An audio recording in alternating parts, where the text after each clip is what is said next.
ఇక గింతకంటే దారుణమైన విషయాన్ని ఇంకేం చూద్దాం. ఇక అక్కడ అభ్యర్థి ఈయన కాంగ్రెస్ పార్టీకి సంబంధించి జూబ్లీహిల్స్ నియోజకవర్గ కాంగ్రెస్ అభ్యర్థి పేరు నవీన్ యాదవ్. ఎమ్మెల్యే మాగంటి గోపీనాథ్ మరణించడం అనేది దైవ నిర్ణయం. 5 ఏళ్లకు ఒకసారి ఎన్నికలు వస్తాయి, అలాంటిది 2 ఏళ్లకే వచ్చాయంటే దీన్ని బట్టి అర్థం చేసుకోవచ్చు. అప్పుడు డెవలప్మెంట్ జరిగిందా లేదా, అన్యాయం జరిగిందా ప్రజలకు తెలుసు. 2 ఏళ్ళుగా జరిగిన అభివృద్ధిని గత 2 నెలలుగా చేస్తున్నాం. ఏం చేసిల్లా వీళ్ళు? కోడిగుడ్డు మీద ఈకలు కూడా వీకలే కాంగ్రెస్ పార్టీ. క్లియర్ కట్గా మాట్లాడుకుంటే ఉచిత బస్సు పెట్టిళ్ళు, ఛార్జీలు పెంచిళ్ళు, మన మీద పన్నుల భారం వేసిళ్ళు, మన పైసలే ఇస్తున్నారు. ప్రభుత్వం ఎక్కడి నుండో కష్టపడి సీఎంఓ మంత్రుల్లో లేకపోతే ఎమ్మెల్యేలో ఎంపీలో బాయిల కాడ వ్యవసాయం చేసో లేకపోతే కార్మికులుగా చేసో లేకపోతే ఇంకో కాడ కష్టపడి తెచ్చిన పైసలతోనేం ప్రభుత్వం నడవదు. ప్రభుత్వం అనేది ప్రజల సొమ్ముతోనే నడుస్తుంది. గా సొమ్మే మన సొమ్మే మళ్ళీ మనకు పెట్టి మనల్ని ఏం చేస్తున్నారు అనేది మీరు ఆలోచించుకోవాలి. ఇంకొక విషయం ఏంటంటే ఈ తెలంగాణలో ఇప్పటి వరకు ఆర్టీసీ ఫ్రీ బస్ ఇచ్చిళ్ళు, దానికి ఎంత నరకం చూపెడుతున్నారో ప్రజలందరికీ తెలుసు. ఆ జీరో కరెంట్ అని ఇచ్చిర్రు, అది ఏడ కనబడతలేదు.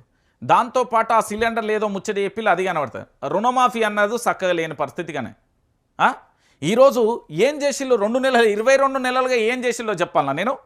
ఈ కాంగ్రెస్ పార్టీ అధికారంలోకి వచ్చిన 22 నెలల కాలంలో కొడంగల్ నియోజకవర్గంలో లగచెర్ల అనే ఒక గ్రామంలో దళిత లంబాడి బిడ్డలను బూటు కాళ్ళ సౌండ్లతోని అర్ధరాత్రి వేళ లైట్లను ఆర్పి మరీ అరెస్టు చేసిన దృశ్యాలను చూసాం.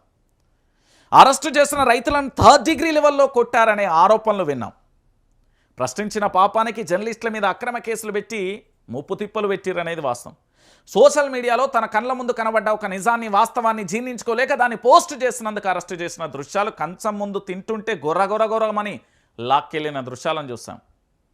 దాంతోపాటు పెట్టుబడిదారి వ్యవస్థకు పూర్తి స్థాయిలో సపోర్ట్ చేస్తూ సిమెంట్ ఫ్యాక్టరీని కూడా నల్గొండ జిల్లాకు సంబంధించి అప్పజెప్పే ప్రయత్నం చేశాం. దాంతోపాటు హైడ్రా పేరుతోని పూర్తి స్థాయిలో పేదల గుండెలలో రైళ్లు పరిగెత్తిస్తూ పేదల గుండెల్లో ఆగేలా చేశారు.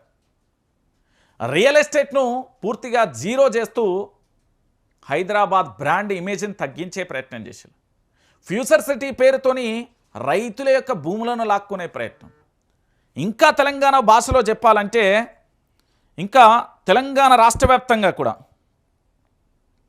ఈ రాష్ట్రంలో జరుగుతున్న ప్రతి పరిణామాన్ని మనం ఒక్కొక్క అంశాన్ని కూడా చూసుకుంటూ